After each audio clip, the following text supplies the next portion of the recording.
এই যে ছবি আপনারা দেখতে পাচ্ছেন এটা হচ্ছে বাগদা বিধানসভার উপনির্বাচন চলাকালীন তৃণমূল কর্মী সমর্থকেরা তারা রীতিমতন ধাওয়া করেন, হামলা চালানো হয় বিজেপি প্রার্থীর ওপরে, বিজেপি প্রার্থীর গাড়ি ঘিরে হামলা চালানো হয়। সেই ছবি দেখতে পাচ্ছেন। মূলত ছাপ্পা ভোটের অভিযোগকে কেন্দ্র করে বাগদায় তুমুল উত্তেজনা। বুথে পৌঁছতেই বিজেপি প্রার্থীকে তাড়া তৃণমূলের, বিজেপি প্রার্থীর গাড়ি লক্ষ্য করে ইট বৃষ্টি, ভাঙা গাড়ি নিয়ে কোনো ক্রমে পালালেন বিজেপি প্রার্থী। সংবাদ মাধ্যমও রেহাই পেল না।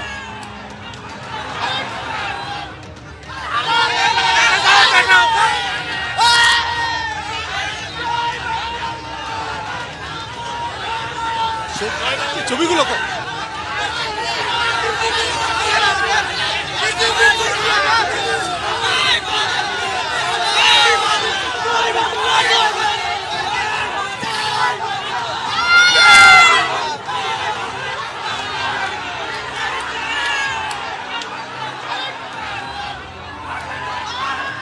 ছাপ্পা ভোটের অভিযোগ পেয়ে বাগদা বিধানসভা উপনির্বাচনে বিজেপি প্রার্থী বিনয় বিশ্বাস গেছিলেন গাতপুকুরিয়াতে, আর সেখানেই তার গাড়িতে হামলা চালানো হয়েছে, তার গাড়ির কাজ ভাঙচুর করা হয়েছে।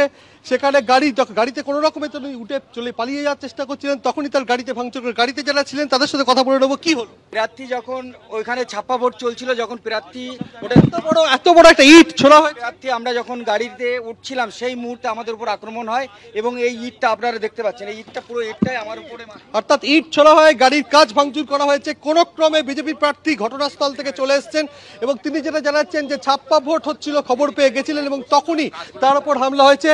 এবং গোটা গাড়ির ভেতরের ছবিটা একবার দেখবো যে কিভাবে গাড়িটাতে ভাঙচুর করা হয়েছে। অর্থাৎ বিজেপি প্রার্থী যখন বেরিয়ে আসছিলেন তখন জয় শ্রীরাম স্লোগান, জয় বাংলা স্লোগান এবং তার পাশাপাশি তাকে নিগ্রহ পর্যন্ত করা হয় এবং তারপরেই তিনি চলে আসার সময় তার গাড়িতে ভাঙচুর চালানো হয়েছে। রীতিমতো উত্তপ্ত হয়ে উঠেছে বাগদা বিধানসভা এলাকা এই উপনির্বাচনকে কেন্দ্র করে। ক্যামেরায় শান্তনু দত্তর সঙ্গে সমীরণ পাল, এবিপি আনন্দ, উত্তর 24 পরগনা।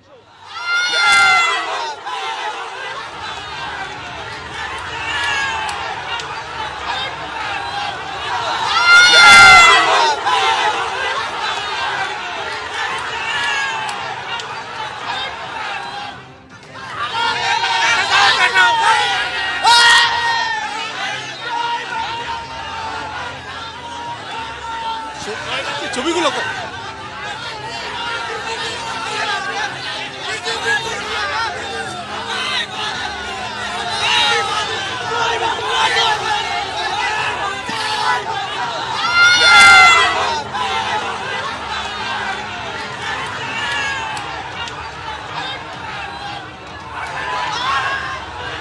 বুথের বাইরে প্রচুর মানুষের ভিড় ছিল। এই মুহূর্তে তৎপর কেন্দ্রীয় বাহিনী।